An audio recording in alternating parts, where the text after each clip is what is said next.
Assalamualaikum warahmatullahi wabarakatuh. Kali ini saya akan presentasi tentang proses vulkanisme dan pengaruhnya terhadap kehidupan. Sebelum memasuki pembahasan, kami dari kelompok 3 ingin memperkenalkan diri. Perkenalkan, nama saya Radit Ramadhani dari kelas 10C. Dan saya Arif. Oke, langsung saja memasuki pembahasan. Jadi di sini saya akan membaca pembahasannya. Pengertian vulkanisme. Vulkanisme adalah peristiwa keluarnya magma lelehan panas bebatuan dari litosfer, lapisan di bawah permukaan bumi, ke permukaan bumi. Magma yang mampu mencapai permukaan bumi disebut lava.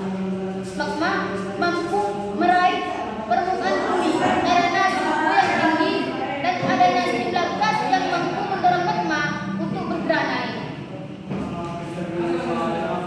Vulkanisme termasuk salah satu jenis tenaga endogen karena dapat membuat perubahan pada relief permukaan bumi akibat tenaga di dalam bumi.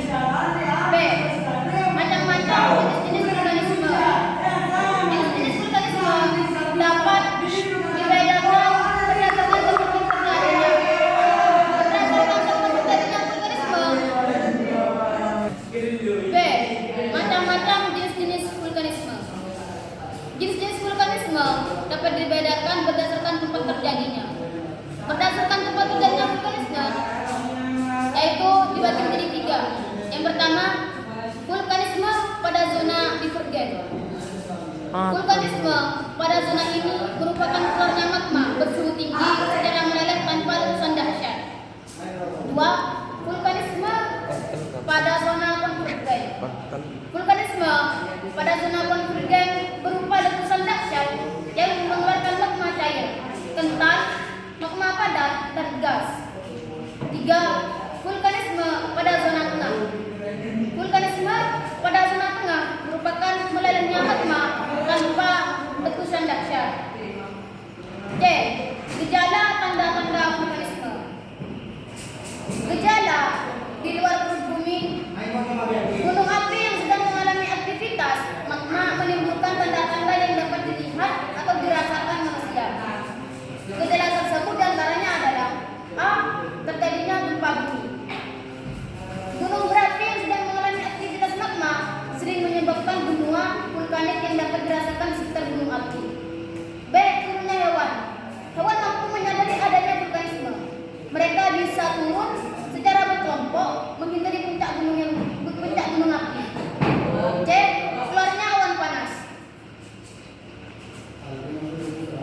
Awan panas keluar seiring proses vulkanisme. Awan ini sering disertai abu vulkanik yang sangat panas. Awan ini sebaiknya dijauhi karena berbahaya dan beracun.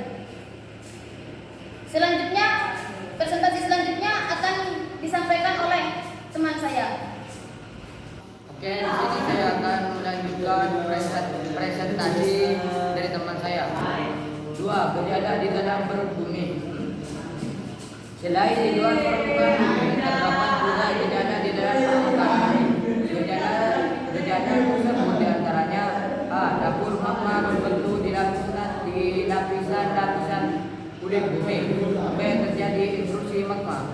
Intrusi magma adalah aktivitas magma yang menerobos melalui celah, ledakan atau patahan yang terbentuk di lapisan atas dapur magma, namun tidak sampai menembus permukaan bumi.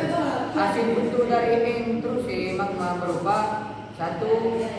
Batolit.